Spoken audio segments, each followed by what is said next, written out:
the rest of the troop, while the two Asshetons, after a moment's consultation, passed through a gate, and made their way to the back of the mansion, where they found one or two men on the look out, from whom they received intelligence which induced them immediately to spring from their horses and hurry into the house. Arrived at the principal entrance of the mansion, which was formed by large gates of open ironwork, admitting a view of the garden and front of the house, Roger Nowell again called a halt, and Master Potts, at his request, addressed the porter and two other serving men who were standing in the garden in this fashion: "Pay attention to what I say to you, my men," he cried, in a loud and authoritative voice.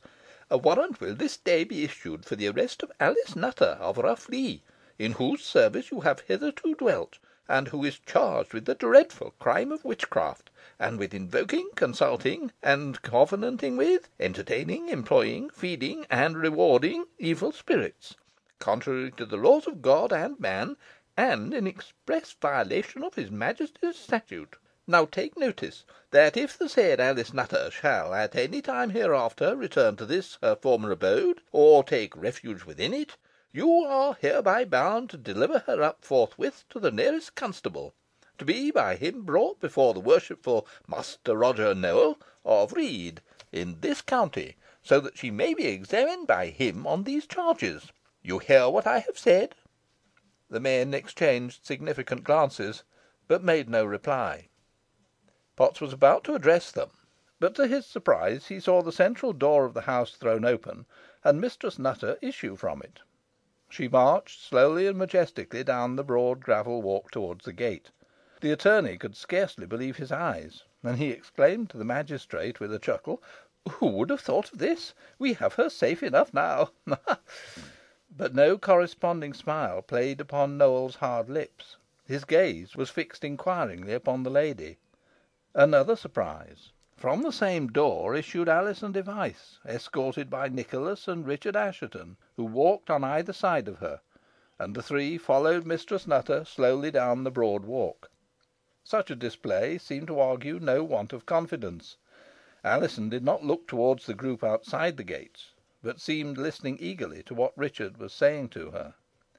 "So, Master Nowell," cried Mistress Nutter, boldly, "since you find yourself defeated in the claims you have made against my property, you are seeking to revenge yourself, I understand, by bringing charges against me as false as they are calumnious. But I defy your malice, and can defend myself against your violence."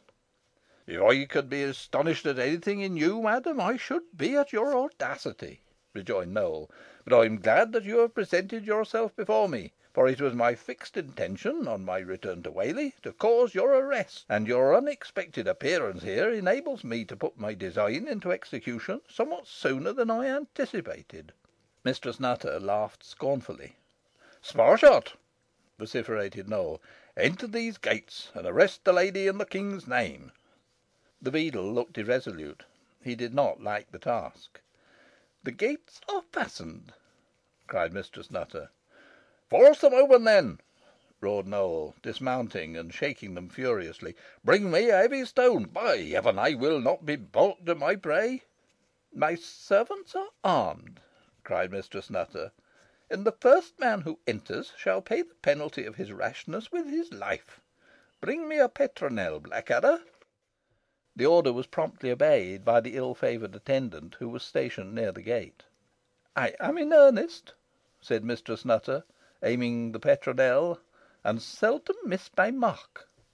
"Give attention to me, my men," cried Roger Nowell. "I charge you, in the King's name, to throw open the gate." "And I charge you, in mine, to keep it fast," rejoined Mistress Nutter. "We shall see who will be obeyed."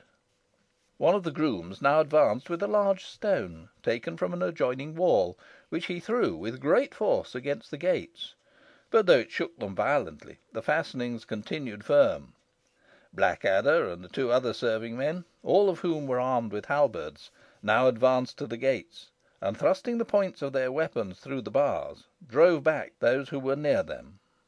A short consultation now took place between Nowell and Potts, after which the latter, taking care to keep out of the reach of the halberds, thus delivered himself in a loud voice: "Alice Nutter, In order to avoid the serious consequences which might ensue were the necessary measures taken to effect a forcible entrance to your habitation, the worshipful Master Nowell has thought fit to grant you an hour's respite for reflection, at the expiration of which time he trusts that you, seeing the futility of resisting the law, will quietly yield yourself a prisoner. Otherwise, no further leniency will be shown you, and those who may uphold you in your contumacy." Mistress Nutter laughed loudly and contemptuously. "At the same time," pursued Potts, on a suggestion from the magistrate, "Master Roger Nowell demands that Alizon Device, daughter of Elizabeth Device, whom he beholds in your company, and who is likewise suspected of witchcraft, be likewise delivered up to him." "Aught more?" inquired Mistress Nutter. "Only this," replied Potts, in a taunting tone. "The worshipful magistrate would offer a friendly counsel to Master Nicholas Assheton and Master Richard Assheton, whom, to his infinite surprise, he perceives in a hostile position before him, that they in no wise interfere with his injunctions, but, on the contrary, lend their aid in furtherance of them.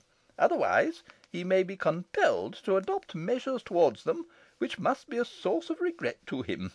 I have furthermore to state, on the part of his worship, that strict watch will be kept at all the approaches of your house, and that no one, on any pretence whatever, during the appointed time of respite, will be suffered to enter it or depart from it.